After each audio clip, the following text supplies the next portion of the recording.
श्रीमद्भगवद्गीता अध्याय 2 सांख्ययोग. श्रीमद्भगवद्गीतेचा दुसरा अध्याय सांख्ययोग म्हणून ओळखला जातो. या अध्यायात अर्जुनाच्या विषदावर मात करून त्याला खरे आत्मज्ञान व कर्तव्यबुद्धीचे तत्वज्ञान देण्यात आले आहे.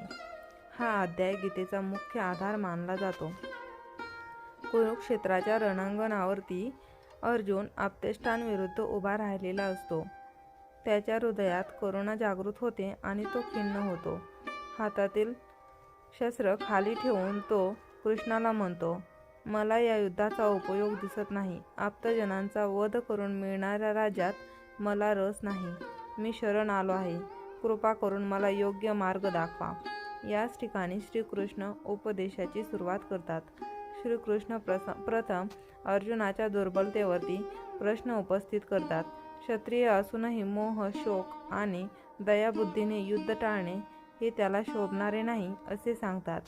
त्यानंतर ते आत्म्याचे तत्वज्ञान स्पष्ट करतात. आत्मा कधी जन्मत नाही आणि कधी मरतही नाही. तो अनादी, अविनाशी आणि शाश्वत आहे. शरीर हे नाशवंत आहे, पण आत्मा चिरंतन आहे. त्यामुळे नश्वर देहासाठी शोक करणं अज्ञानाचे लक्षण आहे. मृत्यू हा अपरिहार्य आहे. जसा जन्म झाल्यानंतर मृत्यू निश्चित आहे, तसेच मृत्यूनंतर पुन्हा जन्मही निश्चित आहे. त्यामुळे अर्जुनाने आपल्या कर्तव्याला घाबरू नये.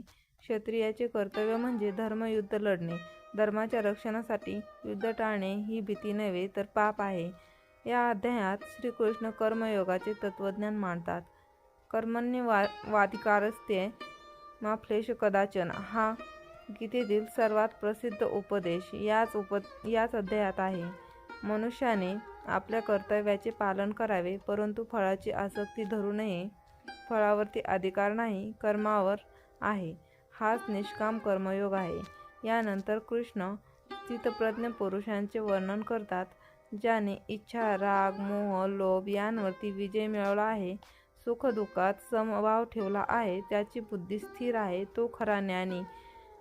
जशा नद्या सतत समुद्रात मिळतात पण समुद्र कधी ओसंडत नाही, तसा सर्व इच्छांचा वर्षाव होऊनही ज्याचा मनुष्य शांत राहतो तो स्थिर बुद्धी आहे. अशी अवस्था प्राप्त झाल्यास मनुष्याला शाश्वत शांतता मिळते आणि शेवटी मोक्ष मिळतो.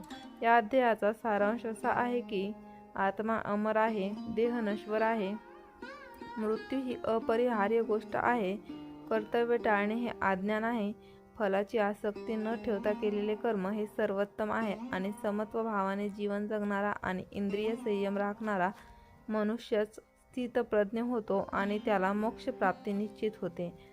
या अध्यायाचा निष्कर्ष असा आहे की सांख्ययोग आपल्याला असे शिकवतो, आयुष्यात संकटे आली तरी आपले कर्तव्य प्रामाणिकपणे पार पाडावे.